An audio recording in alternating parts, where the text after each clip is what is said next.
Hello. Good evening sir. Good evening. आगे आवाज आ रही है? Yes sir. जैसे हमने लास्ट हमने कर लिया था, वहाँ पे इक्वेशन ऑफ मोशन मैंने पूरा आपको समझा दिया था, उसके बेस पे क्वेश्चन कैसे समझा दिया था। कोई डाउट तो नहीं अभी तक?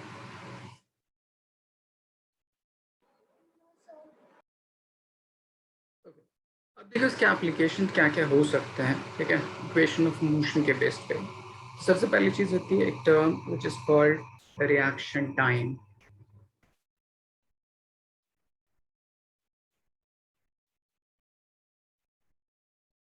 देखिए, रिएक्शन टाइम का मतलब होता क्या है, जैसे मान लीजिए कोई भी एक ड्राइवर है या कोई भी गाड़ी चला रहा हो, ठीक है, तो वो इंडिविजुअल, सपोज कर लीजिए मेरे पास कोई कार पे ड्राइव कर रहा है, ठीक, तो उस इंडिविजुअल ने अपने सामने किसी एक बच्चे को देखा ऑन रोड, ठीक है, या किसी जानवर को या किसी भी चीज को जिसके बेस पे उसको ब्रेक अप्लाई करने की जरूरत पड़ती हो, तो उसने जैसे उस इंडिविजुअल को देखा एंड देखने के बाद उसका माइंड रिस्पॉन्ड किया ताकि ब्रेक को अप्लाई करे, उस टोटल टाइम ड्यूरेशन को हम क्या बोलते हैं? रिएक्शन टाइम बोलते हैं। ठीक है, तो रिएक्शन टाइम का मतलब होता है कि वो पर्टिकुलर टाइम गैप जिसमें कोई इंडिविजुअल, ठीक है, उस स्टिमुलस के अगेंस्ट रिस्पॉन्ड करता हो, तो उस टोटल ड्यूरेशन ऑफ टाइम को हम रिएक्शन टाइम डिफाइन करते हैं। यहाँ तक बात समझ में आई? Yes sir. ओके, तो रिएक्शन टाइम सिंपली हम यहाँ से डिफाइन करते हैं, ठीक, time gap between stimulus against which response is taken।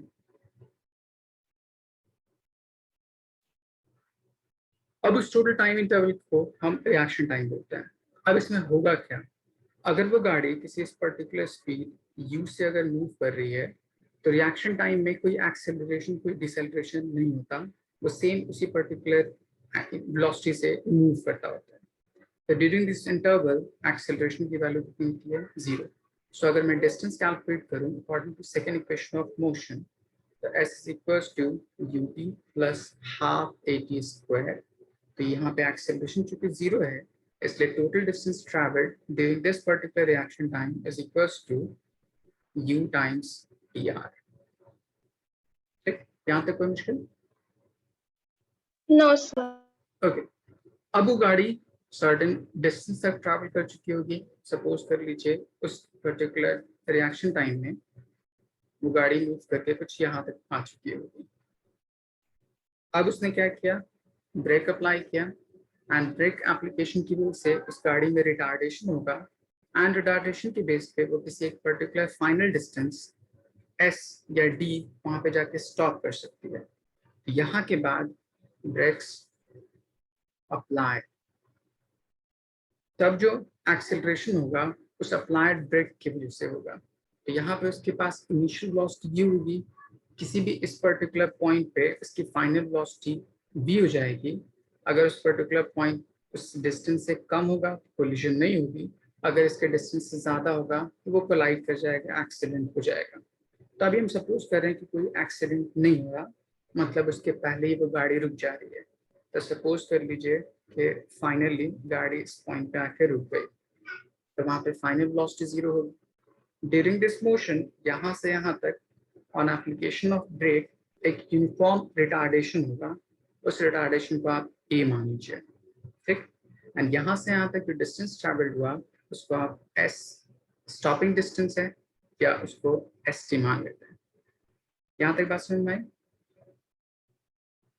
Sir एक और बार सर। ओके, मैंने कहा पहला पार्ट तो रिएक्शन टाइम के बेस पे यहाँ से यहाँ तक डिस्टेंस ट्रेवल्ड हुआ, ठीक, वहां पे रिएक्शन टाइम के दौरान एक्सेलरेशन में कोई चेंज नहीं होता कि वो ड्राइवर ना तो ब्रेक अप्लाई करता था ना तो वो एक्सेलरेटर पे ब्रेक अप्लाई एक्सेलरेटर पे प्रेस करता है।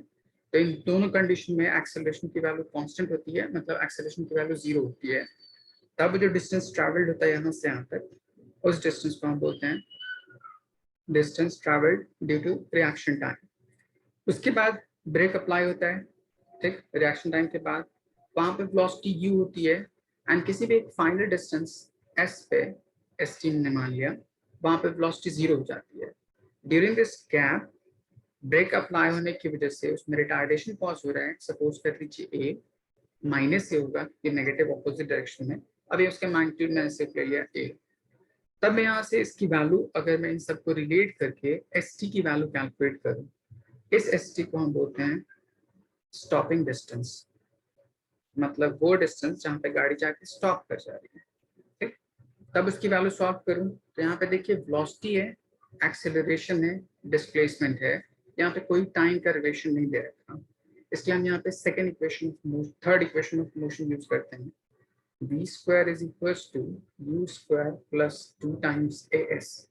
चूंकि यहाँ पे एक्सेलरेशन नेगेटिव है, इसलिए यहाँ पे एक्सेलरेशन नेगेटिव कर दीजिए। फाइनली बॉडी स्टॉप कर जा रही है, इसलिए फाइनल वेलोसिटी 0 होगी। तो यहाँ से s कैलकुलेट करेंगे, उस s को स्टॉपिंग डिस्टेंस st मान लीजिए, तो इसको सॉल्व कीजिएगा तो st is equals to u square by 2 times of a। यहाँ तक बात समझ में? Yes, sir. ओके, तो अगर आपसे पूछे कि total distance travelled by this particular car कितना होगा, तो वो कैसे कैलकुलेट करेंगे? So total distance travelled by car is distance during reaction time plus distance during stopping, दोनों को सम कर दीजिए, so it will becomes TR plus u square by 2 times of a. और ये जो एक्सेलरेशन है वो रिटार्डेशन की वजह से, उस ब्रेक की वजह से, इसलिए एक्सेलरेशन ड्यू टू ब्रेक या एक्सेलरेशन ड्यू टू ब्रेक ऐसे लिख सकते हैं।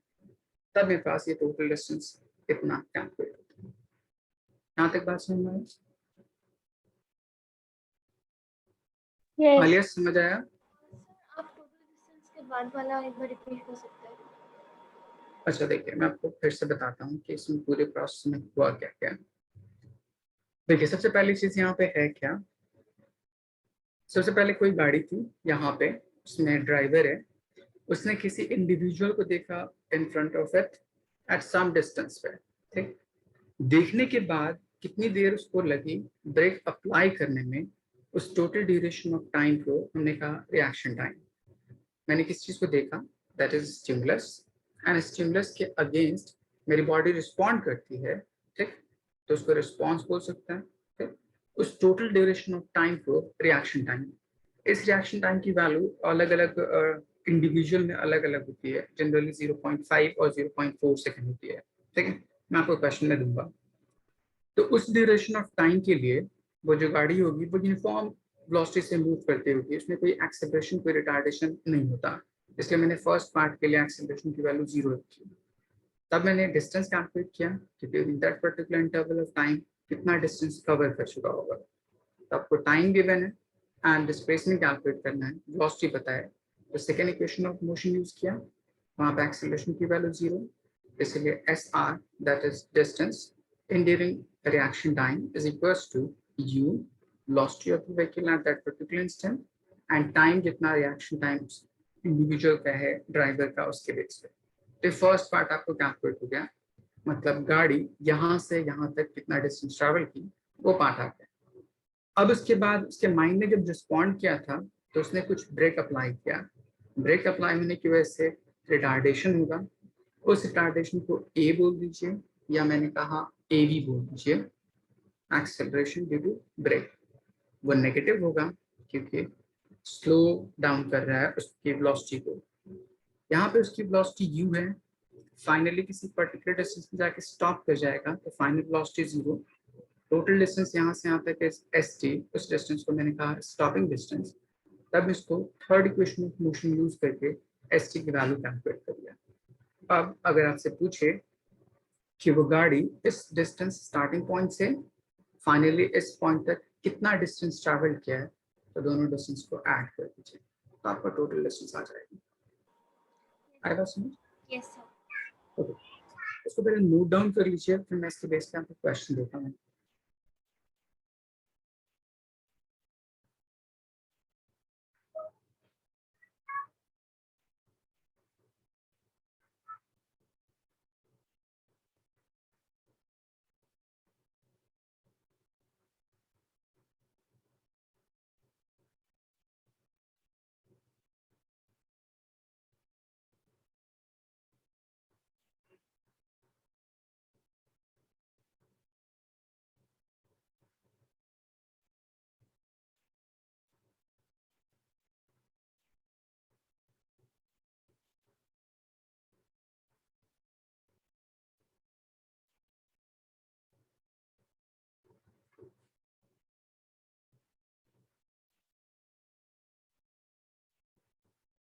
Yes, sir.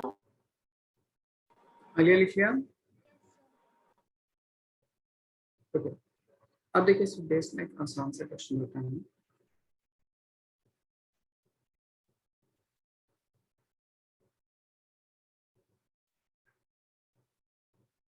A car is traveling at 72 kilometers per hour.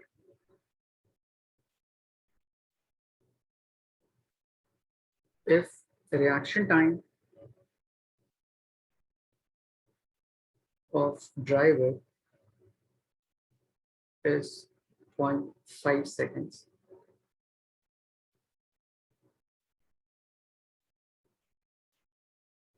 find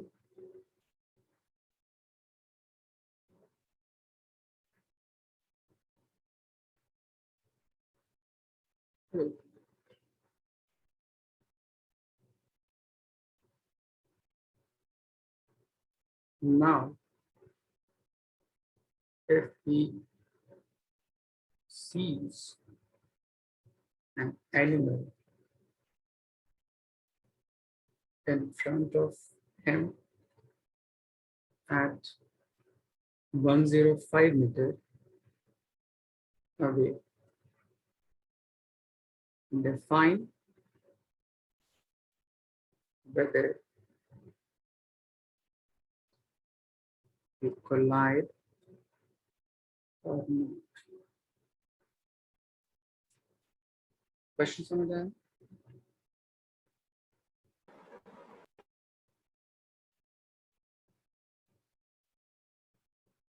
एक कोई ड्राइवर है, गाड़ी चला रहा है, ठीक है, उसका रिएक्शन टाइम आपको दे रखा है 0.5 सेकेंड, ठीक। वो जब चल रहा था तो ऑन इट्स पाथ और या ऑन इट्स वे उसने किसी जानवर को देखा किसी इस पॉइंट पे, ठीक है, at some distance 105 metre away. बताइए कि क्या उससे कोलाइड कर जाएगा या नहीं करेगा, ठीक। ये डिफाइन करना है, तो आपको कैलकुलेट करना है total distance covered by this individual, ठीक है। इसमें एक चीज और, acceleration of if braking retardation is 2 metre पर सेकेंड स्क्वायर। कैलकुलेट कीजिए टोटल डिस्टेंस कितना होगा। अगर टोटल डिस्टेंस 105 से ज़्यादा हो जाए तो वो कोलिजन कर जाएगा, अगर 105 से कम हो तो कोलिजन नहीं करेगा। तो कैलकुलेट करके देखिए आपको टोटल डिस्टेंस कितना आता है। जो मैंने पीछे आपको फॉर्मूला लिखा था टोटल डिस्टेंस का, उसके बेस पे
सॉल्व हुआ।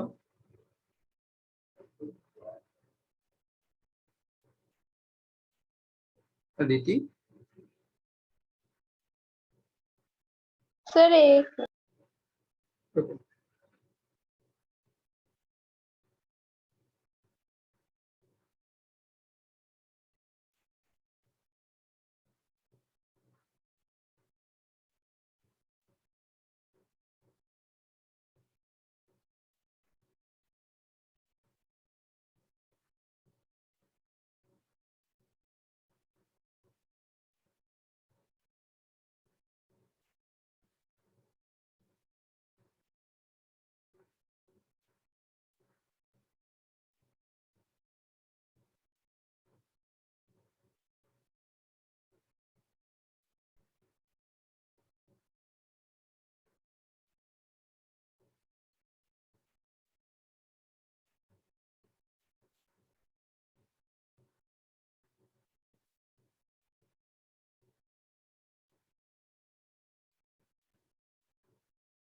ये सॉल्व हुआ? सर ट्राई कर रहे हैं। कितना आंसर आया? सर कर रहे हैं अभी। अच्छा अच्छा ठीक।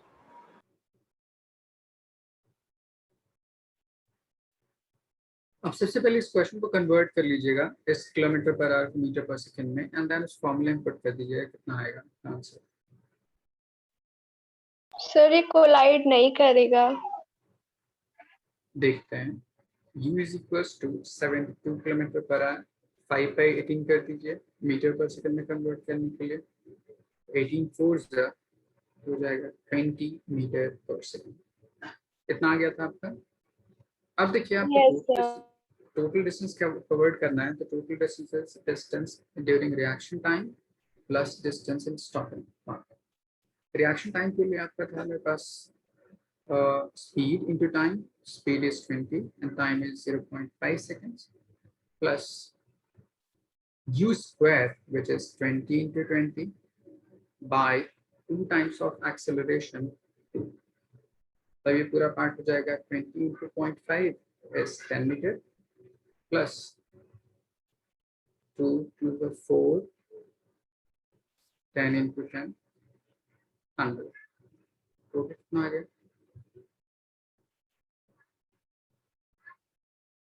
क्या ये डिस्टेंस 105 से छोटा है, यस बड़ा है, बड़ा। तो क्या होगा? कोलाइड हो जाएगा। ऐसे यस सर। Yes sir. तो इसी तरह से हम चीजों को सॉल्व करते हैं, ठीक है। एक मैं आपको एक और क्वेश्चन देता हूँ आसान सा।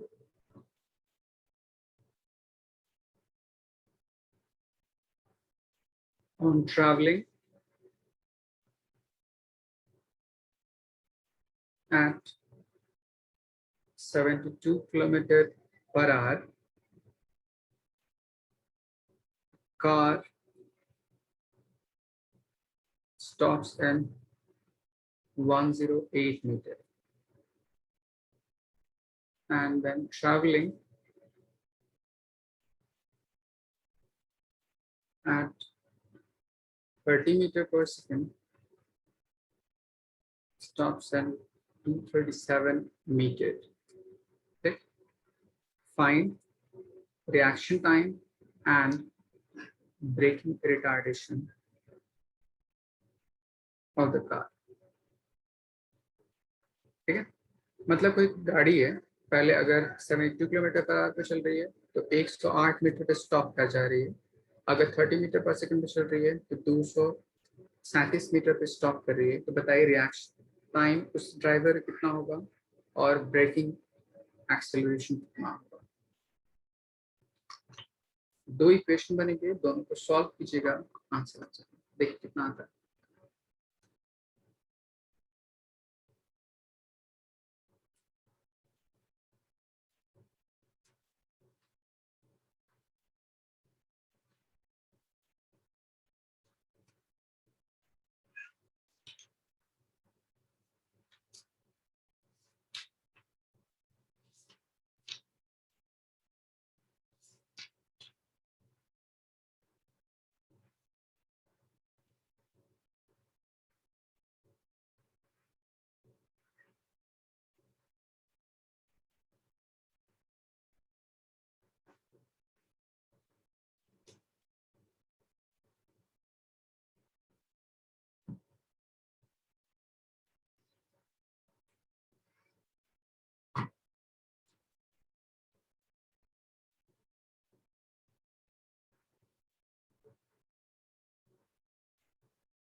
सॉल्व हुआ?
आलिया सॉल्व हो गया?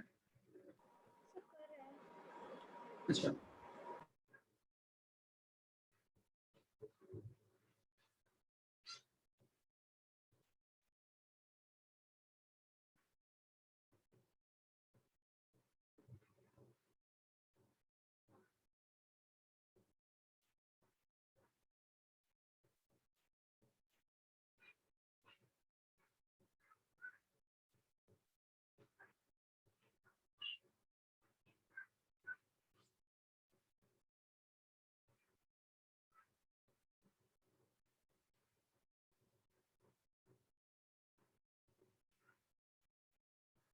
सो मैं टाइम नहीं निकल रहा है। देखिए मैं आपको बताता हूँ कैसे. First part is U1 72 kilometre पर आवर मीन्स 20 मीटर पर सेकेंड. ठीक. एंड आपको टोटल डिस्टेंस दे रखा है 108.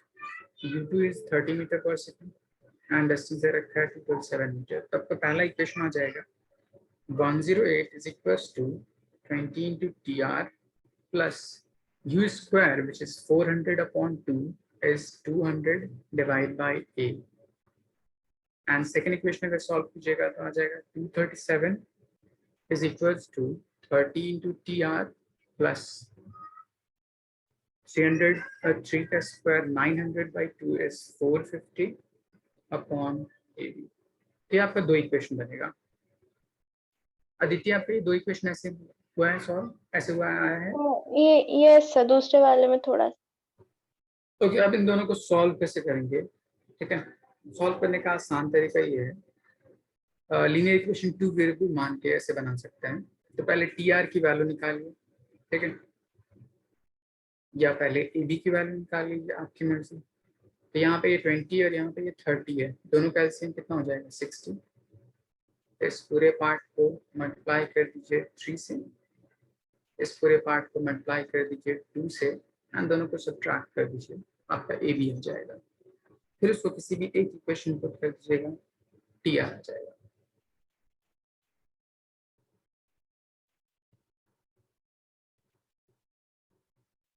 तो इसकी वैल्यू हो जाएगी 324 is equals to 60 TR plus 600 upon AB और इसकी वैल्यू आ जाएगी 2 times 14674 is equals to 60 TR plus 900 divided by AB. दोनों को सब्ट्रैक्ट कर दीजिए, ये पार्ट कैंसिल आउट हो जाएगा, दोनों को सब्ट्रैक्ट कीजिएगा तो आएगा 0 5 1 नेगेटिव साइन. इसको सब्ट्रैक्ट कीजिएगा आएगा 300 upon AB negative sign. AB is equals to 2 meter per second square. ये समझ आया? Yes yes sir. अब AB की वैल्यू फाइंड हो गई तो किसी भी एक इक्वेशन पुट करके हम TR की वैल्यू कैलकुलेट कर सकता हूँ. Suppose 108 is equals to 20 into TR plus 200 divided by 2 which is 100. 100 which is subtract हो जाएगा 8 upon 20 is equals to TR और TR is equals to 24 sir 0.4 seconds.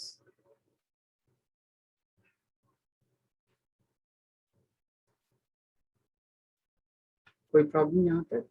No. Okay, तो इसी तरह से reaction time and stopping distance के base पे question solve कर सकते हैं. ठीक है, आपको नीट में जो क्वेश्चन अगर जनरली आसान क्वेश्चन पूछता है तो आपको रिएक्शन टाइम पे बेस नहीं क्वेश्चन पूछेगा. ठीक है, अगर टफ पूछेगा तब रिएक्शन टाइम होगा. तो रिएक्शन टाइम अगर नहीं होता तो सिर्फ स्टॉपिंग डिस्टेंस के बेस पे क्वेश्चन पूछता है. तो देखिए स्टॉपिंग डिस्टेंस पे अगर क्वेश्चन हो तो देखिए यहाँ तक स्टॉपिंग डिस्टेंस के लिए हमने सिर्फ ये फॉर्मूला लिखा है, ठीक है।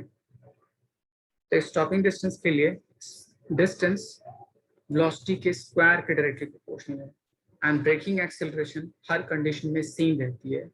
तो आपसे रेशियो पूछ सकता है या किसी एक वैल्यू की वैल्यू गिवन होगी, दूसरी वैल्यू कैलकुलेट करने के लिए पूछ सकता है। तो रिएक्शन टाइम अगर ना पूछे तो हम सिर्फ ये इक्वेशन अप्लाई करते हैं, रिएक्शन टाइम अगर गिवन हो तो दोनों टर्म अप्लाई करते हैं। तो डिपेंडिंग अपॉन क्वेश्चन में क्या है उसके अकॉर्डिंग सॉल्व कीजिएगा, ठीक है। ओके, नेक्स्ट इसका एप्लीकेशन होता है एक बहुत famous part, bullet and plank problem. Plank बोलते हैं कोई भी वुडन सेगमेंट, ठीक है। लॉग जैसे मान लीजिए उसकी अपनी सर्टेन विड्थ होगी, ठीक है। उसमें मैं बुलेट को फायर करूं तो कितने डिस्टेंस तक पेनिट्रेट कर सकता है, कितनी वेलोसिटी लूज करेगा, वो सारी चीजों के बेस पे आपको क्वेश्चन पूछ सकता है। जैसे मैं आपको फर्स्ट पार्ट बताता हूँ उसका। पहला पार्ट क्वेश्चन में ऐसे पूछ सकता है कि कोई एक इस तरह से प्लैंक है, ठीक। वहां पे मैंने बुलेट फायर किया इस पॉइंट से,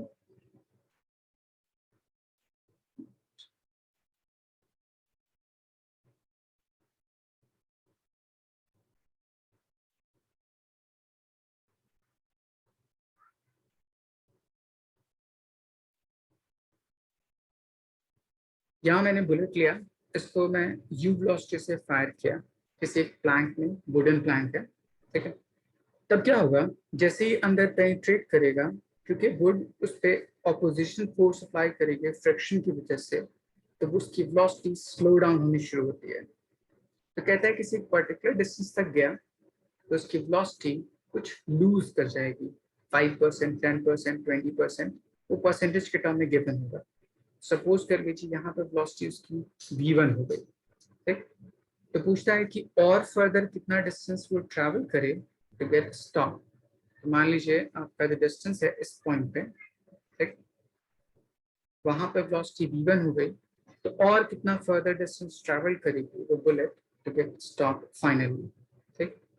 तो मैंने कहा कि इसको और फर्दर पेनिट्रेट कराइए ताकि किसी इस पॉइंट पे जाके वो फाइनली स्टॉप कर जाए, v2 इज इक्वल टू 0 हो जाए, ठीक।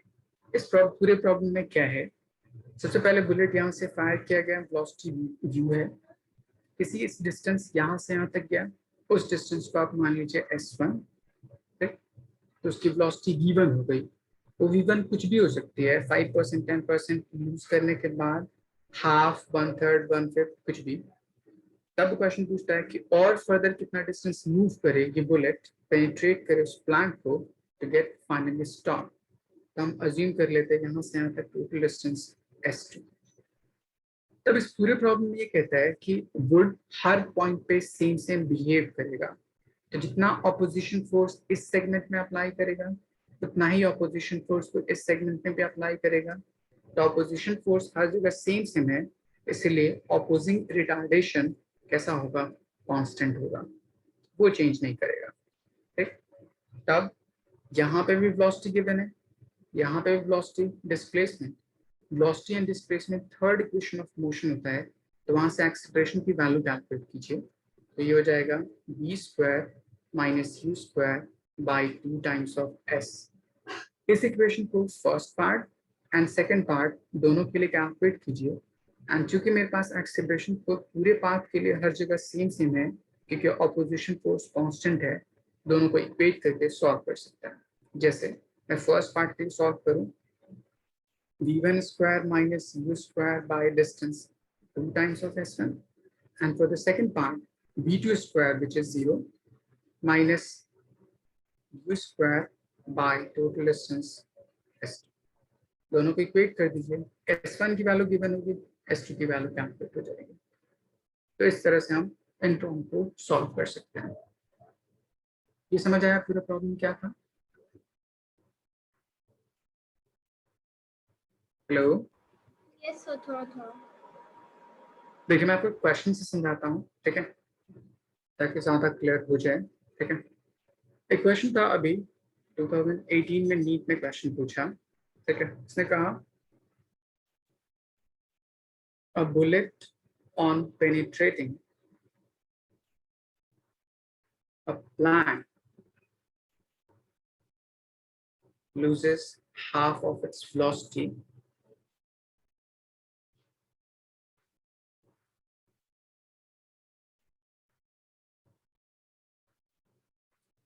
find further distance it will penetrate to comes to rest.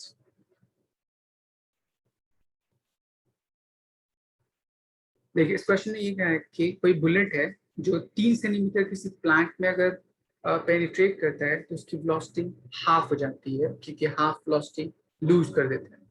तो कहता है कि और फर्दर कितना डिस्टेंस वो पेनिट्रेट करे ताकि फाइनली स्टॉप कर जाए। ठीक, तो इस क्वेश्चन में आप क्या मान लीजिएगा, इनिशियल वेलोसिटी को u मान लीजिए, v1 जो है वो इनिशियल का हाफ हो जा रहा है, तो v1 इज u/2 क्योंकि हाफ वेलोसिटी लूज कर गई।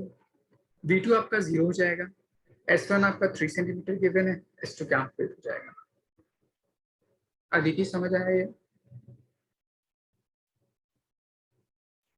Hello, yes sir. ओके, एक बार कोशिश कीजिए, अगर नहीं होता तो फिर मैं सॉल्व करके बताता हूँ।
आंसर आया? Sir correct. सर एक बार आप वैल्यूज को रिपीट कर सकते हैं, मुझे देखने में मैंने सही किया है लाइक। देखिए आपको दे रखा है फर्स्ट बुलेट की इनिशियल स्पीड को आप u मान लीजिए, हाफ द वेलोसिटी लूज कर गई तो उसकी v1 जो होगी वो हो जाएगी u/2।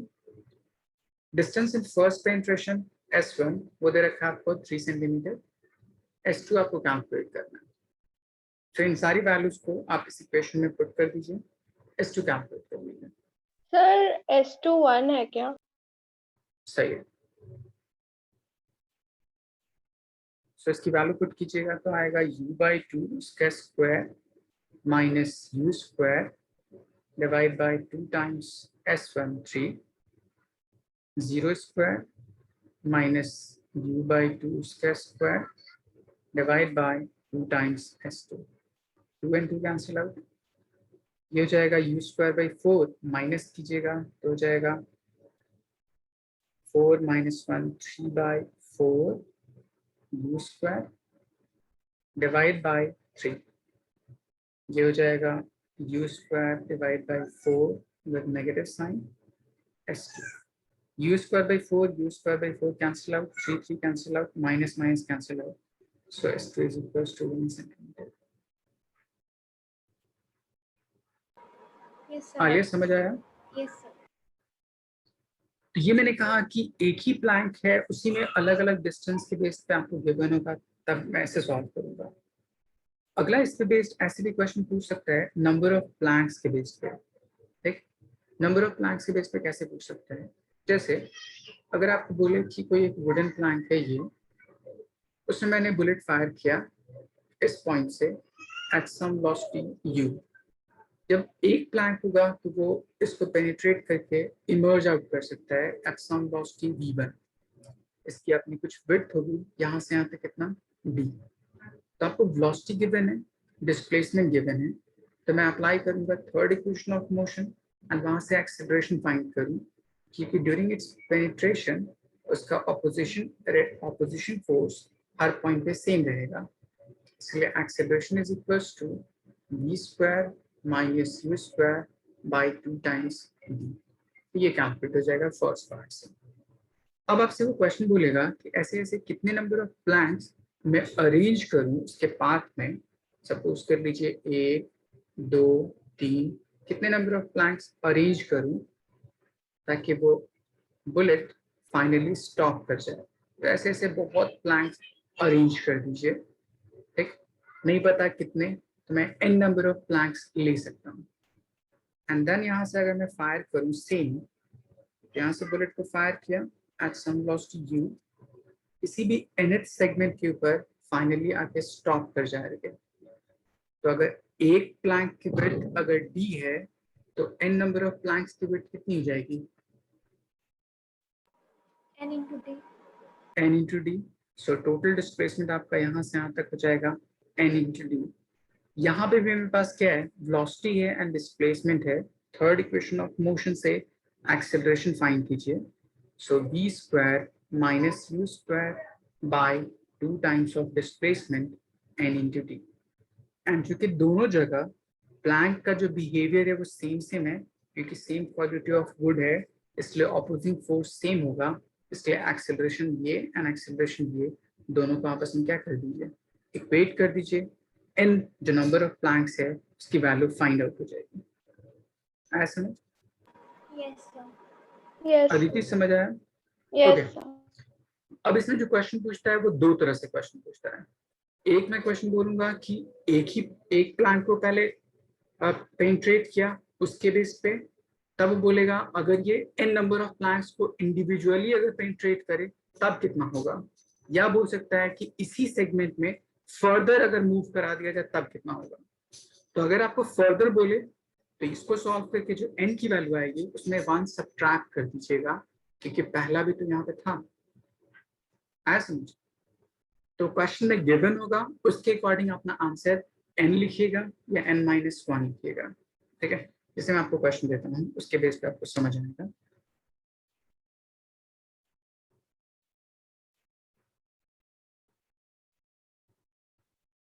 A bullet on penetrating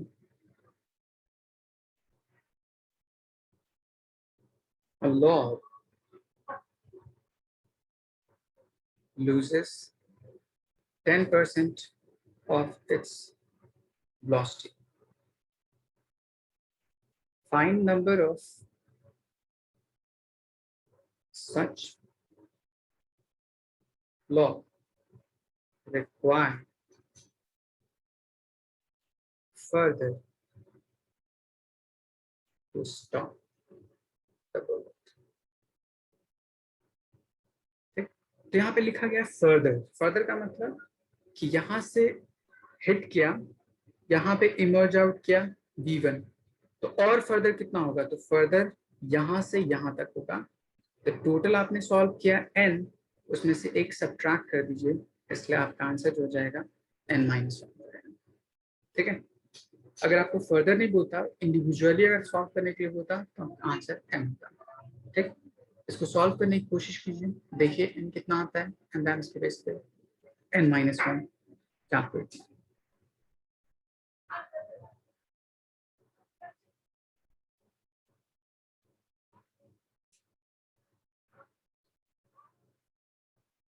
यहाँ पे 10% की जगह पे 20% कर दीजिए।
आंसर बताइए। सर मेरा पॉइंट्स में आ रहा है। हाँ, पॉइंट में ही आएगा। उस पॉइंट का जो नेक्स्ट इंटीग्रल पार्ट होगा वो आपका आंसर हो जाएगा। पॉइंट का मतलब जैसे आपका आंसर अगर 9.5 आया हो तो इसका मतलब हुआ क्या, वो 10th लॉग में एंटर कर चुका है, इसलिए आपका आंसर 10 होगा। आया समझ? पर आंसर क्या है इसका? शायद 11 होगा या 9, ऐसे 10 होगा, ऐसे कुछ होगा। अदिति आपसे हुआ? मैं सॉल्व करता हूँ फिर। सर थोड़ा सा ही। अच्छा देखिए, मैं आपको सॉल्व करके समझाता हूँ कैसे। फर्स्ट आप में इसमें दे इनिशियल वेलोसिटी मान लीजिए u, ठीक है। तो v1 कहता है 20% वेलोसिटी लूज कर गई, तो लूज करेगी तो बची कितनी, इनिशियल वेलोसिटी में से 20% हटा दीजिए। 20% का मतलब 1 by 20/100 इंटू यू, ये 1/5, ये हो जाएगा 5 minus 1, it's 4/5 टाइम्स u। अब आपको u पता है, v1 पता है, इन दोनों की वैल्यूज को पुट कर दीजिए अबव इक्वेशन में। So आपका v1 square minus u square by 2 times d is equals to v square minus u square by 2 times n into d. 2 and d cancel out. v1 is 4/5 of u, तो इसका square कीजिएगा 16/25 u square minus u square is equals to minus u square by n. So n is equals to minus u square divided by, इसको subtract कीजिएगा 25 minus 16 is 9 by 25 u square, or simply 25 by 9. 9 2 is 18, 9 3 is 2 point something आ रहा है, 9 2 is 18, ठीक। फिर 7 9 7 का 63 and so on। तो आपको 2.7 आया, तो इसको राउंड ऑफ करके हम 3 बोल सकते हैं, मतलब थर्ड प्लैंक में जाके स्टॉप कर जाएगा। तो नंबर ऑफ प्लैंक्स फर्दर कितना रिक्वायर्ड होगा, तो हो जाएगा n-1, दैट इज। समझ आया? Yes sir. Yes sir. Okay, तो इसी तरह से नंबर ऑफ प्लैंक्स के बेस पे चीजों को सॉल्व कर सकते हैं और इक्वेशन मोशन डिफाइन कर सकते हैं, ठीक है। पीछे का नोट डाउन कर लिया था ये सब? हेलो? Yes sir. ओके, तो यहाँ तक हमारा इक्वेशन ऑफ मोशन इस तरह से डिफाइन होता है, उसको अप्लाई करते हैं इस जगह, ठीक है। नेक्स्ट आपका आता है non uniformly accelerated motion. Non uniformly accelerated motion का मतलब एक्सेलरेशन अब कांस्टेंट ना हो, एक्सेलरेशन एक वेरिएबल टर्म हो सकता है, आइदर मेरे पास टाइम डिपेंडेंट या मेरे पास पोजीशन डिपेंडेंट फंक्शन हो सकता है, तब उसको हम बोलते हैं नॉन यूनिफॉर्मली एक्सेलरेटेड मोशन। तब इसके लिए अगर आपको सॉल्व करना हो तो इसके लिए हम लोग कैलकुलस यूज करते हैं, ठीक। या इसी टर्म में हम एक टर्म डिफाइन करते हैं इंस्टेंटेनियस, ठीक है। पहले अगर डिफाइन करना हो इंस्टेंटेनियस स्पीड वेलोसिटी एक्सेलरेशन, तो इसका क्या मतलब होता है? आपको जो वर्ड इंस्टेंटेनियस लिखा हो तो इससे क्या मतलब पता है आपको? उस पर्टिकुलर इंस्टेंट में। उस पर्टिकुलर इंस्टेंट ऑफ टाइम पे, मतलब सिंपली एक पॉइंट ऑफ टाइम को डिफाइन करेगा, ठीक है, जिसका गैप कुछ भी ना हो, अप्रॉक्स टेंस टू मैं 0 मान सकता हूँ। तो अगर मैं यहाँ पे डिफाइन करूँ इंस्टेंटेनियस स्पीड, तो इंस्टेंटेनियस स्पीड के लिए s instantaneous change in distance divide by time. तो टाइम का चेंज इतना छोटा हो कि उससे छोटा चेंज पॉसिबल ना हो, इसलिए वो उस इंस्टेंट को डिफाइन करेगा।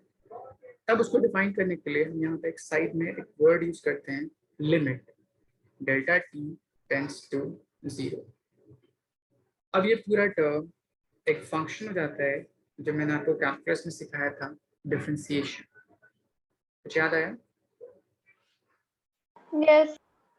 ओके, तब यही पूरा पार्ट अब हो जाता है dx ओवर dt। ठीक, तो जहां कहीं भी इंस्टेंटेनियस का वर्ड आए तो वहां पे कैलकुलस यूज करते हैं। ठीक, क्योंकि इंस्टेंट ऑफ टाइम के लिए डिफाइन करता है। अगर यहाँ पे x डिस्टेंस है तो वो इंस्टेंटेनियस स्पीड डिफाइन करेगा। अगर वहां पे x डिस्प्लेसमेंट है तो वो इंस्टेंटेनियस वेलोसिटी को डिफाइन करेगा। Limit del t tends to 0 del x delta t and which is equals to dx by dt। And same इसी तरह अगर एक्सेलरेशन डिफाइन किया जाए तो एक्सेलरेशन के लिए यूज करते हैं limit delta t tends to 0 del v over del t और सिंपली dv over d। ठीक, यहाँ तक बात समझ में आई? Yes, sir. ओके, अब इसके बेस पे बाकी सारी क्वांटिटीज कैसे सॉल्व करते हैं तो मैं आपको एक जनरल आउटलाइन या प्लॉट करके बताता हूँ। पहले इसको लिख लीजिए।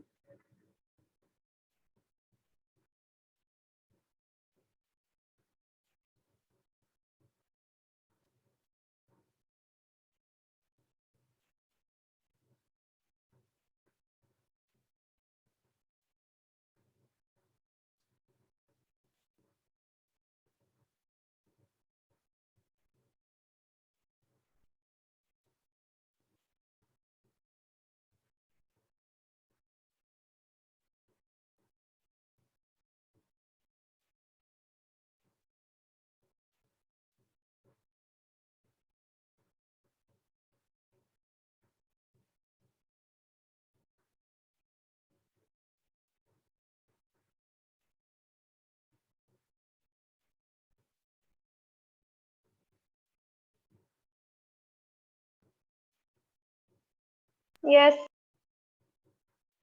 आलिया लिखिए आपने। Yes sir. सर आप बस डेफिनेशन में पर्टिकुलर के बाद बता सकते हैं क्या है? At particular instant of time. Okay. तो अगर मैं स्पीड बोलूं तो speed at particular instant of time is called instantaneous speed. उसी तरह वेलोसिटी, एक्सेलरेशन तीनों के लिए इस तरह से बोल सकते हैं। यस सर, हो गया। अब देखिए, अगर आपके पास डिस्प्लेसमेंट गिवन है, वेलोसिटी कैलकुलेट करनी है, एक्सेलरेशन कैलकुलेट करनी है। ठीक? तो ये सपोज कर लीजिए आपका डिस्टेंस गिवन है या डिस्प्लेसमेंट गिवन है। यहाँ से आपको स्पीड या वेलोसिटी कैलकुलेट करनी है, यहाँ से एक्सेलरेशन कैलकुलेट करनी है। ठीक? तब सिंपली कहता है यहाँ से यहाँ तक जाइए तो आप इसको डिफरेंशिएट कर दीजिए। ठीक, वो इंस्टेंटेनियस पार्ट कैलकुलेट हो जाएगा। फिर यहाँ से अगर यहाँ जाना हो फिर से उसको डिफरेंशिएट कर दीजिए। ठीक, एंड हमने पढ़ा था कि डिफरेंशिएशन का रिवर्स प्रोसेस इंटीग्रेशन होता है। तो अगर आपको एक्सेलरेशन गिवन हो, वेलोसिटी कैलकुलेट करनी है तो उसको वापस जाना हो तो उसको आप इंटीग्रेट कर दीजिए। देन अगर वेलोसिटी गिवन हो, डिस्प्लेसमेंट कैलकुलेट करना हो तो उसको फिर से वापस इंटीग्रेट कर दीजिए। तो ये जनरल आउटलाइन, कोई भी क्वांटिटी गिवन हो मुझे दूसरी क्वांटिटी में कैसे कन्वर्ट करना है तो ये कैलकुलेट करने के लिए इजी होगा। ठीक, अब देखिए इसके बेस में मैं आपको फॉर्मूला अलग अलग इंडिविजुअली कैलकुलेट करके दिखाता हूँ। सारे टर्म वेरिएबल क्वांटिटी के लिए कैसे कैसे यूज कर सकते हैं। सबसे पहले मेरे पास x जो होगा वो डिस्प्लेसमेंट गिवन होगा, time dependent function. So velocity calculate करने के लिए इसको सिंपली डिफरेंशिएट कर लेते हैं। ठीक? अगर आपको एवरेज वेलोसिटी कैलकुलेट करनी हो तो एवरेज वेलोसिटी का फॉर्मूला हमने पीछे पढ़ा था, net displacement by time taken. तो यहाँ पे नेट डिस्प्लेसमेंट का मतलब होता है displacement final minus displacement initial by time taken. So time final minus time initial. इस पार्ट का मतलब ये हुआ कि चूंकि मेरे पास ये जो x होगा वो नंबर के फॉर्म में गिवन नहीं होगा, वो एज अ वेरिएबल क्वांटिटी के फॉर्म में गिवन होगा। तो x फाइनल का मतलब होता है x at time t final. इसका मतलब होता है x at time t initial, इन दोनों वैल्यूज को पुट कीजिए, सॉल्व करिए। बट कभी कभी इक्वेशन आपका एक्स के टर्म में गिवन ना हो, वेलोसिटी के टर्म में सेल्फ गिवन हो एंड आपको एवरेज वेलोसिटी कैलकुलेट करनी हो, तब कैसे कैलकुलेट करते हैं? तो अगर आपको वेलोसिटी गिवन है, डिस्प्लेसमेंट कैलकुलेट करना है, तो देखिए यहाँ पे फॉर्मूला, वेलोसिटी गिवन है, डिस्प्लेसमेंट कैलकुलेट करना है, तो हम क्या करते हैं? इंटीग्रेट करते हैं। तो यहाँ पे फॉर्मूला जो होता है अब कुछ ऐसा हो जाता है, integration velocity with respect to time divide by integration time. ये समझ आया? Yes. ओके, तो यहाँ पे हम लिमिट यूज करते हैं कहाँ से कहाँ तक? सो टाइम इनिशियल से लेकर टाइम फाइनल तक, तो यही पूरी value x final minus x initial दे देगा। एंड यहाँ पे अगर लिमिट पुट कीजिए टाइम इनिशियल टाइम फाइनल, तो ये पूरी वैल्यू ये दे देगा। तो इसी चीज को कैलकुलस के बेस पे अगर वेलोसिटी गिवन हो तो हम इस तरह से रिप्रेजेंट करते हैं। बट यहाँ पे मैं चीजों को सॉल्व किया वो टी डिपेंडेंट फंक्शन के बेस पे, बट कभी कभी जानबूझ के आपका जो क्वेश्चन होगा वो टी डिपेंडेंट नहीं हो सकता। ठीक, ये जो एवरेज मैंने सॉल्व किया वो टाइम के रिस्पेक्ट में, इसलिए इस पर्टिकुलर टर्म को टाइम एवरेज्ड वेलोसिटी बोलते हैं। लेकिन कभी कभी कंपटीशन में आपको टाइम एवरेज टर्म नहीं बोलेगा, आपको बोलेगा स्पेस एवरेज्ड वेलोसिटी। ठीक, तो स्पेस एवरेज वेलोसिटी का मतलब integration with respect to displacement. तो कभी कभी एवरेज वेलोसिटी हम इस तरह से भी सॉल्व करते हैं, एक्स इनिशियल से x final divide by dx integration x initial to x final. ये पूरा टर्म कहलाता है स्पेस एवरेज्ड वेलोसिटी।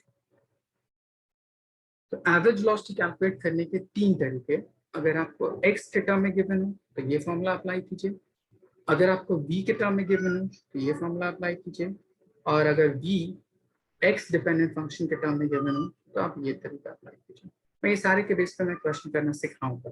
ठीक है, पहले इतना नोट डाउन करिए, फिर मैं आपको सॉल्व करना सिखाता हूँ क्वेश्चन के बेस पे।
Yes, sir.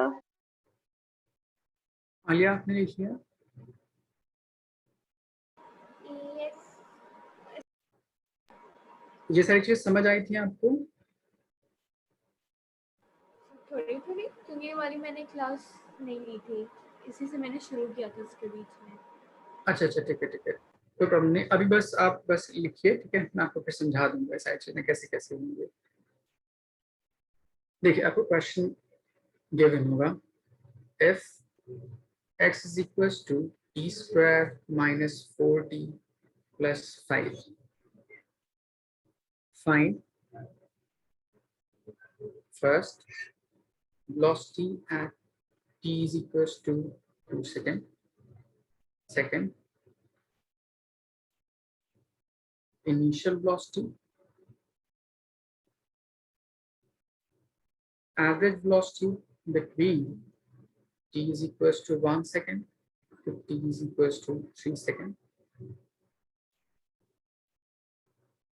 आपको इतनी सारी चीजें कैलकुलेट करने के लिए पूछ सकता है।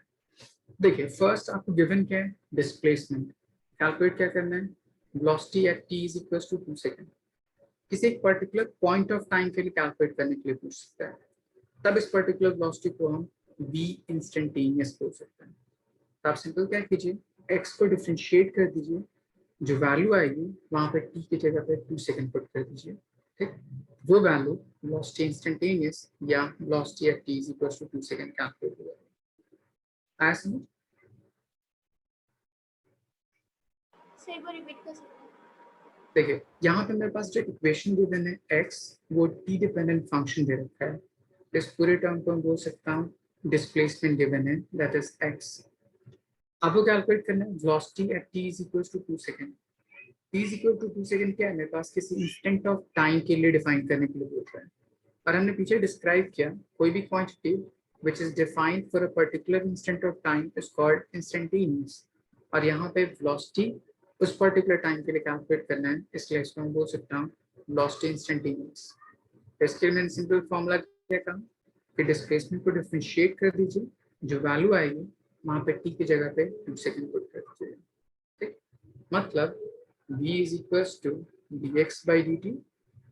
इसको सॉल्व कीजिए, जो टर्म आएगा वहां पे t की जगह पे कितना पुट कर दीजिए, 2 सेकेंड। आपका आंसर आ जाएगा। एक बार कैलकुलेट करने की कोशिश कीजिए।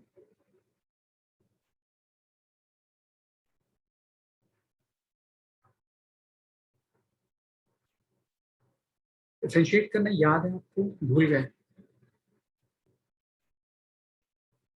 ऐसे याद रखिएगा, अगर x to the power n होता है तो उसका फॉर्मूला होता है nx n माइनस 1, और कोई कांस्टेंट टर्म होता है तो उसका डिफरेंशिएशन 0 होता है।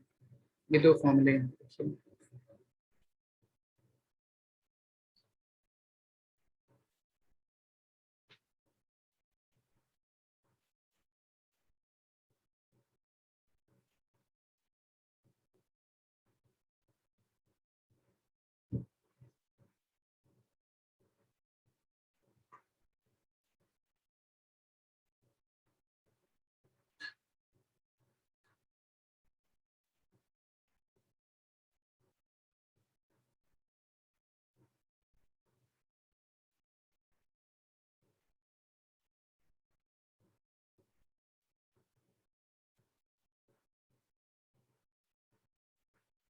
फिर वेलोसिटी 0 आ रही है।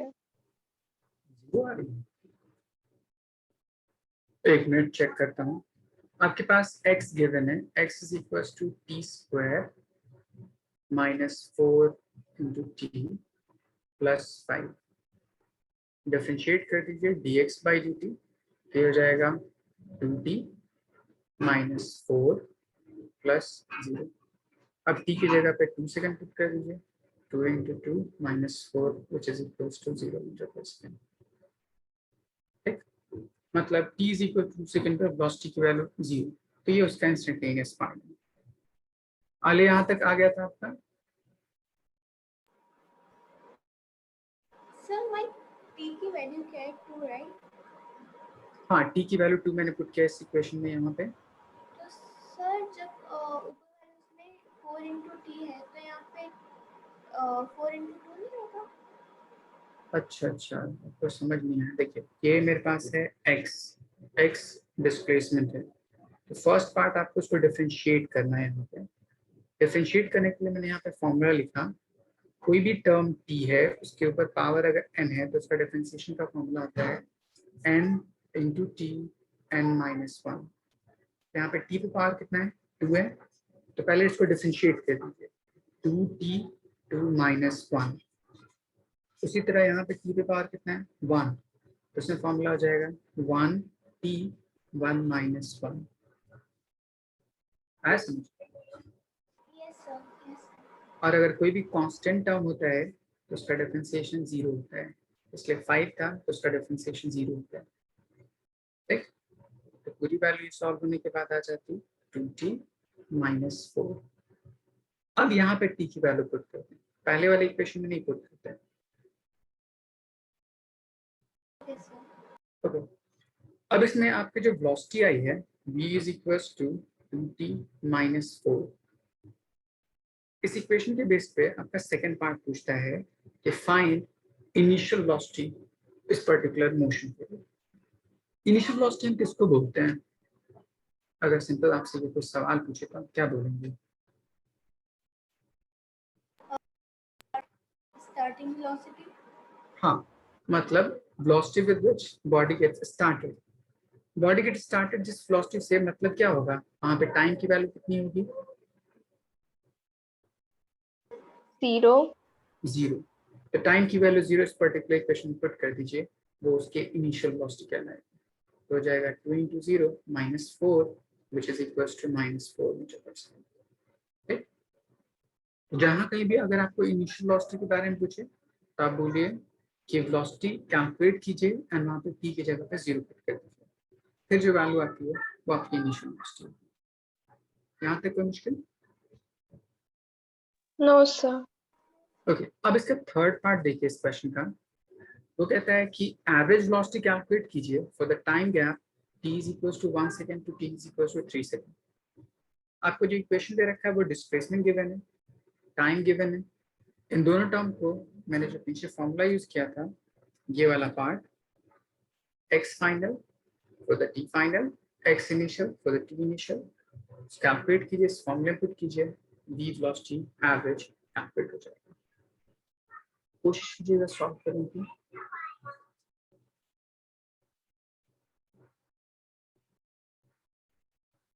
So आपका third part v average which is equals to x at t final minus x at t initial divided by t final minus t initial।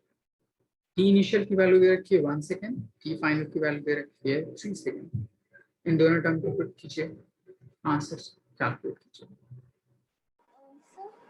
Sir second वाले उसमें पूछना है इनिशियल वेलोसिटी में जो हाँ इक्वेशन लिखी है उसमें 4 हाँ, 0 नहीं हो जाएगा, वो तो कांस्टेंट है। देखिए हमने जो सॉल्व किया यहाँ पे वेलोसिटी dx by dt, देखिए यहाँ पे कितना आया, 2t minus 4 आया। ठीक, तो ये मेरे पास वेलोसिटी उस पर्टिकुलर इंस्टेंट ऑफ टाइम में मेरे पास फॉर्मूला ये आ गया। अब ये t डिपेंडेंट फंक्शन हो गया। अब वो कहता है इनिशियल वेलोसिटी कितनी होगी, तो यहाँ पे टाइम के अकॉर्डिंग वेलोसिटी की वैल्यू चेंज कर रही है। तो इनिशियल वेलोसिटी का मतलब ही होता है कि वो वेलोसिटी जब बॉडी स्टार्ट हुई थी उस वक्त, स्टार्ट होने का मतलब टाइम की वैल्यू 0 होती है, इसीलिए उस एक्सप्रेशन में टी की वैल्यू 0 पुट कर दीजिए। फिर जो आपका टर्म आएगा, अब जहां भी टी जो जो टर्म डिपेंडेंट है उसके बेस पे पुट कीजिए, जो आपका आंसर आ जाएगा वो इनिशियल वेलोसिटी को डिफाइन करेगा। ठीक है, तो किसी भी वेलोसिटी की इक्वेशन में टी की वैल्यू 0, आपको इनिशियल वेलोसिटी मिलेगा।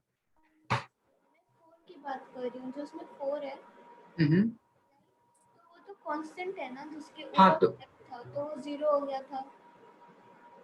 अच्छा, यहाँ पे देखिए 4 के साथ टी मल्टीप्लाइड में है, तो कांस्टेंट दो तरह से हो सकता है। एक कांस्टेंट जिसके साथ कोई वेरिएबल ना हो उसको प्योर कांस्टेंट बोलते हैं, और यहाँ पे 4 जिसके साथ कोई वेरिएबल मल्टीप्लाइड है इसलिए कोई कांस्टेंट नहीं बोल सकते, कोएफिशिएंट बोल सकते हैं उस पर्टिकुलर वेरिएबल टी का।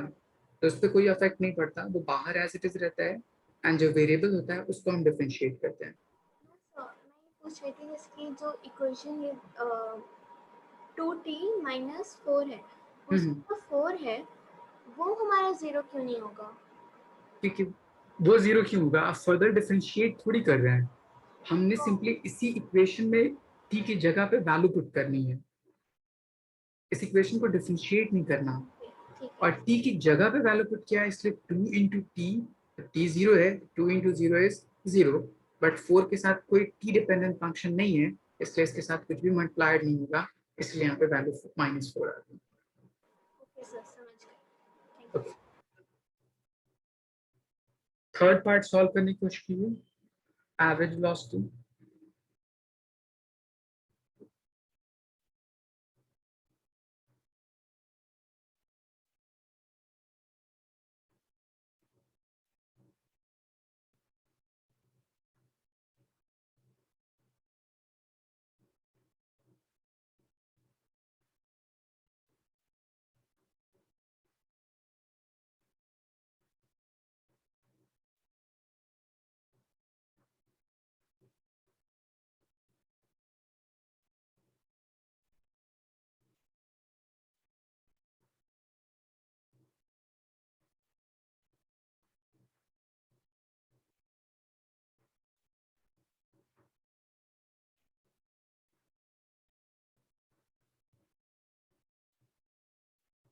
सर आंसर आ नहीं रहा है।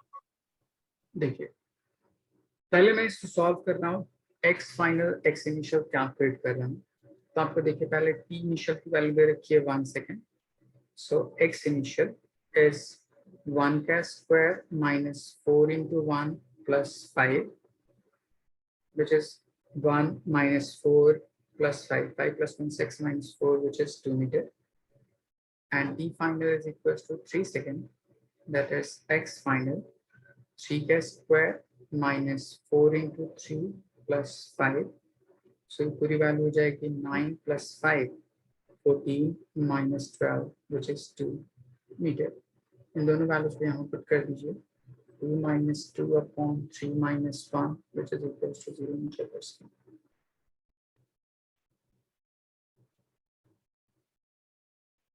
ये समझ आया? यस ओके तो आपका आंसर 0 आया होगा, ठीक है। Yes sir. आलिया आपसे हुआ solve? Yes sir.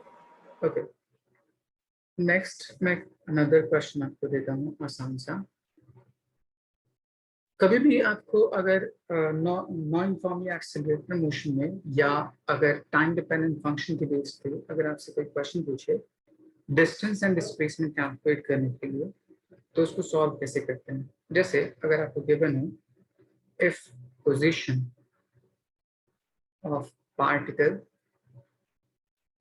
is given as x is equals to 8 plus 4 into t minus t square.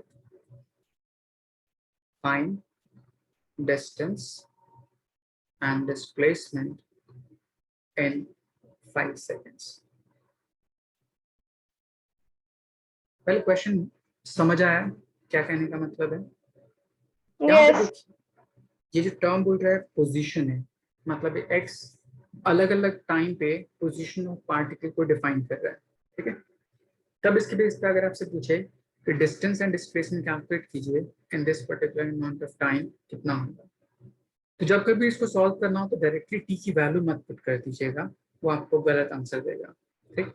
बोले ऐसा क्यों, मैं आपको रीजन समझाता हूँ। तो जितने भी क्वेश्चन होंगे सब में क्या कीजिए, अलग अलग टाइम की वैल्यू पुट कीजिए एंड वहां से एक्स की वैल्यू सॉल्व करने की कोशिश कीजिए।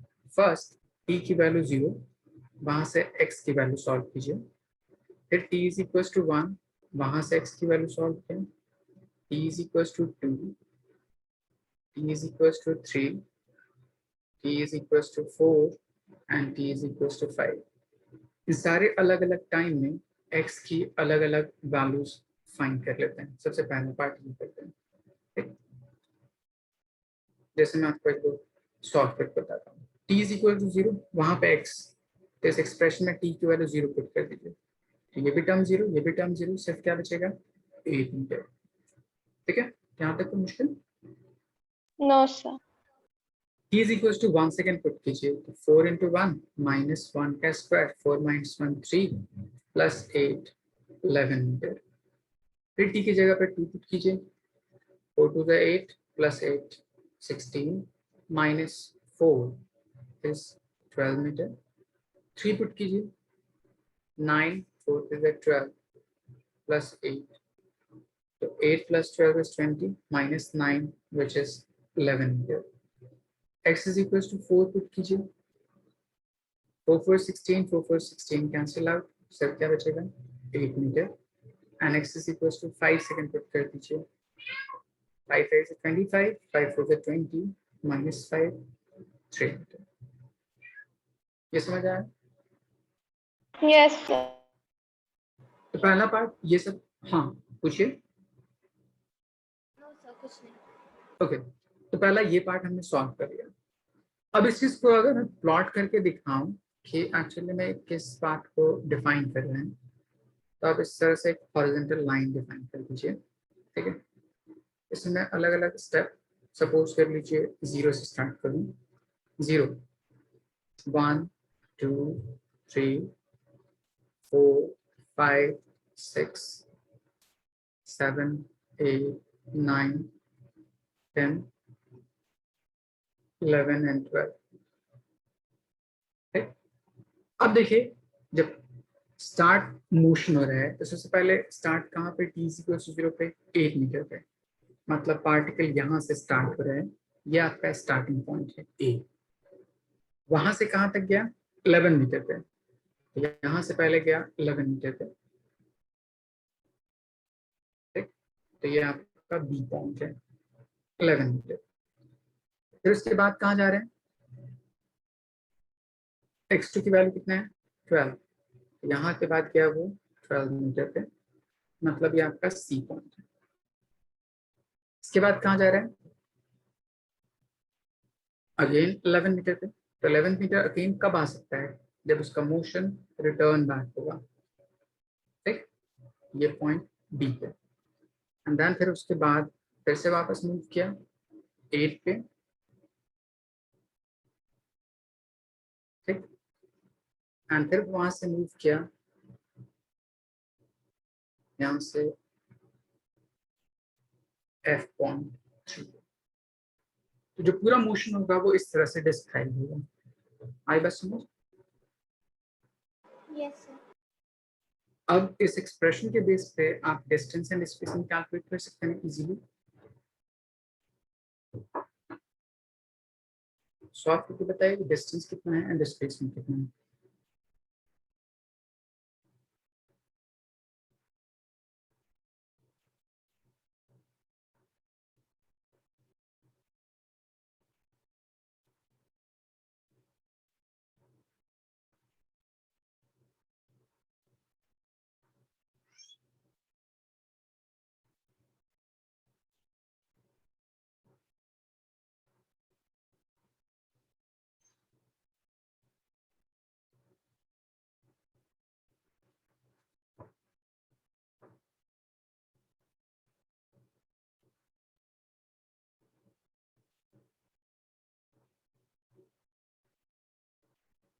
अदिति सॉल्व हुआ, डिस्टेंस कितना है डिस्प्लेसमेंट।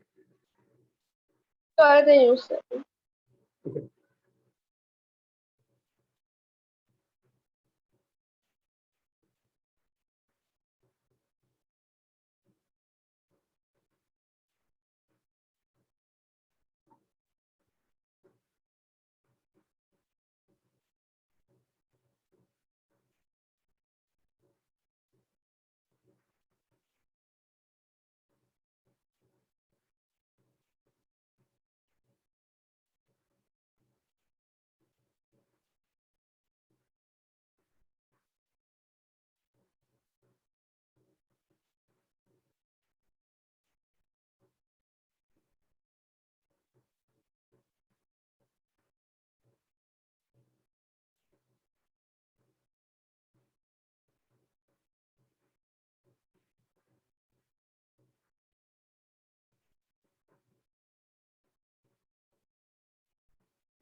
सर समझा दीजिए आंसर। देखिए अगर आपको डिस्टेंस कैलकुलेट करना हो तो यहाँ पे देखिए स्टार्टिंग पॉइंट ए, वहां से पहले बॉडी कहाँ गई वो सॉल्व कीजिए। ठीक है, तो यहाँ से बॉडी स्टार्ट हो रही है और जा रही है कहाँ तक, सी तक, स्ट्रेट पाथ, यहाँ से यहाँ तक गए अंदर, फिर यहाँ से यहाँ तक, तो टोटल डिस्टेंस कितना हो जाएगा 8 + 4 12, तो यहाँ से यहाँ तक 4 मीटर। एंड देन फिर वहां से वापस बैक आ रही है कहाँ तक, एफ तक, तो 12 से लेकर कहाँ तक गई 3 तक, 3 तो टोटल डिस्टेंस सेंटीमीटर। कितना हो गया 9 से 9। तो यहाँ पे हो गया 4 मीटर, यहाँ पे हो गया 9 metre, so total distance is 4 13। + 9 इज 13 मीटर। डिस्प्लेसमेंट कैलकुलेट करना है तो displacement is the shortest path between initial and final. Shortest path कहाँ से कहाँ तक, ए 3 से से एफ 12। तक, ए से एफ तक, ए से एफ तक तो सिर्फ इतना ही होगा। Yes sir. तो ए से एफ, ए की वैल्यू 8 और एफ की वैल्यू 3, तो 8 - 5 3 सेंटीमीटर। is 5 metre. आया समझ। यस। ओके, अब देखिए मैं आपको बताता हूँ अगर आपने डायरेक्ट सॉल्व किया तो गलती क्या होगी। इस इक्वेशन में x की जगह पे अगर x के इक्वेशन में अगर t की वैल्यू डायरेक्टली 5 सेकंड पुट कीजिएगा तो आपका आंसर आ जाएगा 3 मीटर। ठीक है, जो कि आंसर मैच नहीं करेगा। ठीक है, तो टी इज इक्वल टू 5 पे ये एक्चुअली में पोजिशन बता रहा है, डिस्टेंस एंड स्पेसमेंट नहीं डिफाइन कर रहा है, ठीक है। तो जब कभी भी डिस्टेंस एंड स्पेसमेंट कैलकुलेट करना हो तो आपको जानबूझ के जो क्वेश्चन गिवन होगा उसका क्वेश्चन इस तरह से होगा ताकि पाथ रिपीट करता हो। देखिए यहाँ पे पाथ रिपीट कर रहा है, ए से बी तक गया, बी से सी तक, एंड देन वो वापस बैक आ रहा है एफ तक, तो पाथ में रिपीटेशन हो रही है। बट इक्वेशन के बेस पे आप देख के डिफाइन नहीं कर सकते कि पाथ में रिपीटेशन होगी या नहीं होगी। इसलिए जब कभी सॉल्व करना हो डिस्टेंस एंड डिस्प्लेसमेंट, हमेशा इंडिविजुअल गैप में कैलकुलेट कीजिए एंड देन उसको ग्राफिकली रिप्रेजेंट करिए एंड देन वहां से फाइंड करने की कोशिश कीजिए डिस्टेंस एंड डिस्प्लेसमेंट कितना है। समझ आया?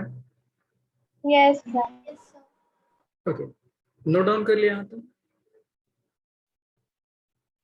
Yes. Yes, sir. Okay, next part. यहाँ पे मैंने एक टर्म लिखा था वेलोसिटी, एवरेज वेलोसिटी कैलकुलेट किया ओवर टाइम गैप, तो मैंने इसको कहा टाइम एवरेज वेलोसिटी, और दूसरा मैंने कहा स्पेस एवरेज वेलोसिटी। इन दोनों को कैलकुलेट कैसे करते हैं? तो नीट में एक क्वेश्चन पूछा गया, बहुत फेमस, ठीक है। क्वेश्चन पूछता है कि find ratio of time average and space averaged velocity for a body starting from rest and accelerates uniformly.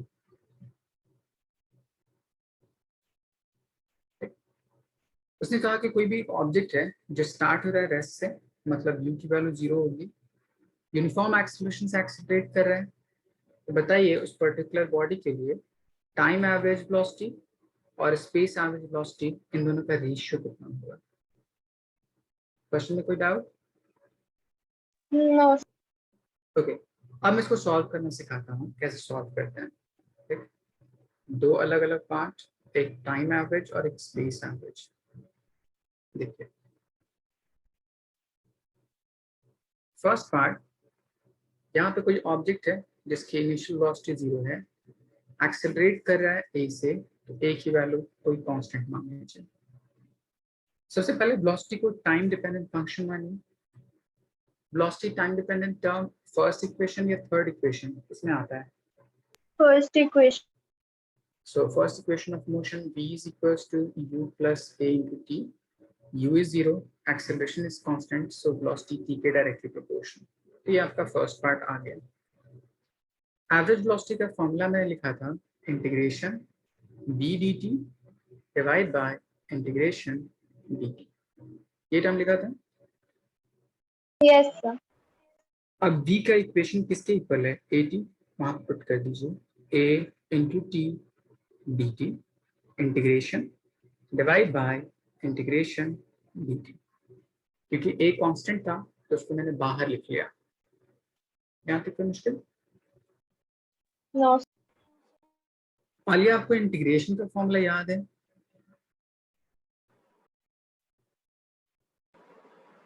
No, sir. अगर t पे पावर n होता है और उसको इंटीग्रेट करते हैं dt के साथ, तो इसका फॉर्मूला होता है जितना पावर हो उसमें 1 प्लस कर दीजिए एंड उतने ही टर्म से डिवाइड कर दीजिए। ये इंटीग्रेशन का फॉर्मूला है, ठीक। अब बताइए इस क्वेश्चन में यहाँ पे t के पावर कितना है?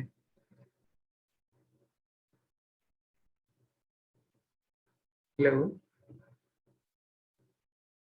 Yes, sir. यहाँ बताइए इक्वेशन में t के पावर कितना है? 1. 1। According to the formula a बाहर एज ए कांस्टेंट, t पे power 1 plus 1 divide by 1 plus 1, ठीक है। होल डिवाइड बाय, यहाँ पे t नहीं है तो अपने मन से t पे पावर 0 लिख सकते हैं, क्योंकि किसी भी नंबर पावर 0 की वैल्यू 1 होती है एंड 1 हर नंबर का एक मल्टीप्लिकेटिव फैक्टर होता है, लिख सकते हैं। सर ये चीज अब हम कर सकते हैं। देखिए मैंने कहा कि यहाँ पे सिर्फ dt था, dt के साथ कोई भी t टर्म नहीं था टाइम डिपेंडेंट, इसलिए मैंने अपने मन से t पे पावर 0 लिख लिया, क्योंकि इसके साथ कुछ भी नहीं तो हमेशा 1 तो होगा ही ना, एंड 1 को किसी नंबर टू द पावर 0 लिख सकते हैं। Yes, sir. Yes. अब पावर आपको पता चल गया, तो इंटीग्रेशन का फॉर्मूला 0 + 1 डिवाइड बाय 0 + 1। अब इसको सॉल्व कर सकते हैं, तो हो जाएगा ये हो जाएगा t² / 2 upon t and t cancel out, तो आ जाएगा आपका आंसर ½ et।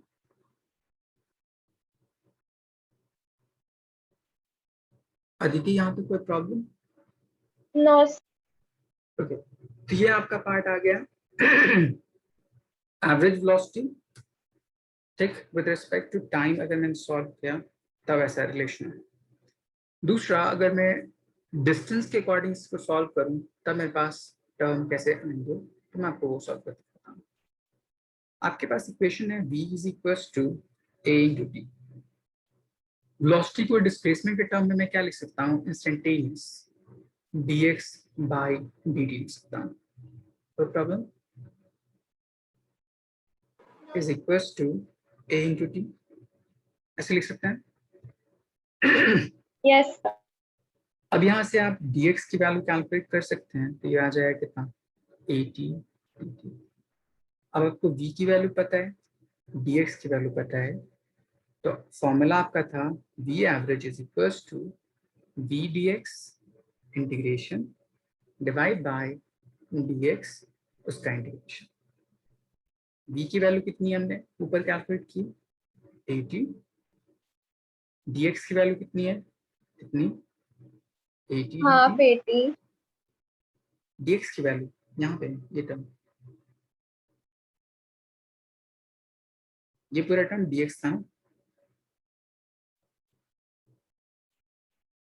ठीक, divide by dx is 80 dt।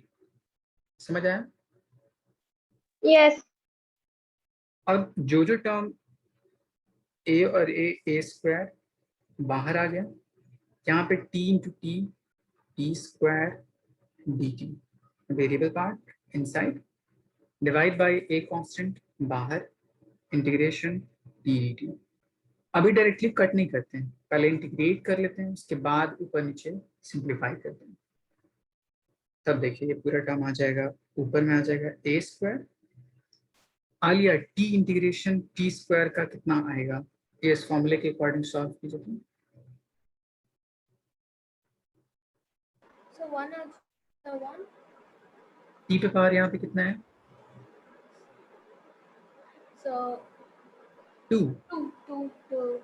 तो फॉर्मूला क्या होता है, जितना पावर होता है उसमें 1 प्लस करते हैं, तो 3 डिवाइड बाई 3।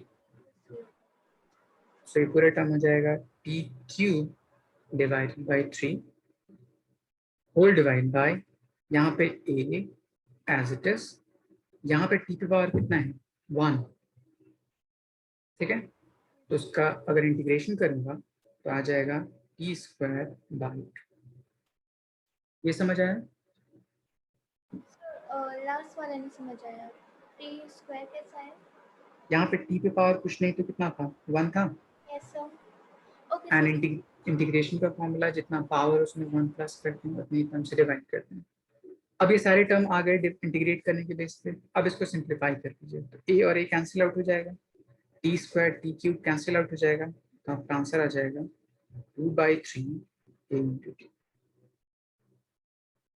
अदिति, यहाँ तक समझ आया? yes, sir. अब मुझे क्या करना है, दोनों टर्म को डिवाइड कर लेना है।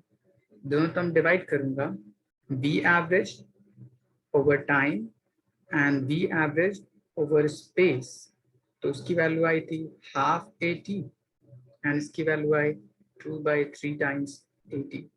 80 कैंसिल आउट, तो आपका आंसर आ जाएगा 3/4। Yes, sir. आलिया, समझ आया? yes, sir. तो ये बहुत फेमस क्वेश्चन है, अक्सर पूछा जाता है, ठीक है, तो इसको याद रख लीजिएगा directly. Time average to the space average किसी particular starting from rest accelerate अगर इन्फॉर्म नहीं करे तो उसका रेशियो 3:4 के इक्वल आता है, ठीक है। इसको नोट डाउन कर लीजिए।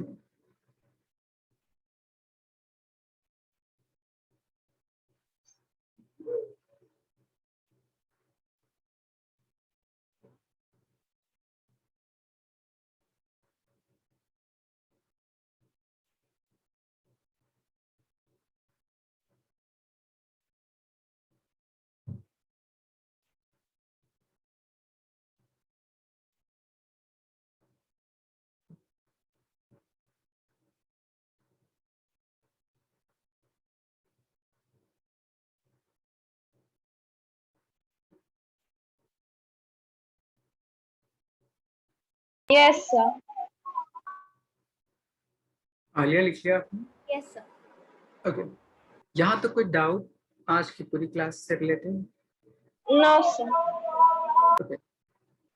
तो यहाँ तक आप पढ़ लीजिएगा, जितने मैंने क्वेश्चन कराए हैं उसको एक बार फिर से खुद से करने की कोशिश कीजिएगा, ठीक है? फिर नेक्स्ट क्लास में इक्वेशन ऑफ मोशन कैसे डिराइव करते हैं using calculus and free fall में कौन कौन सी चीजें होती हैं हम वो पढ़ेंगे, ठीक है? Thank you, sir. तो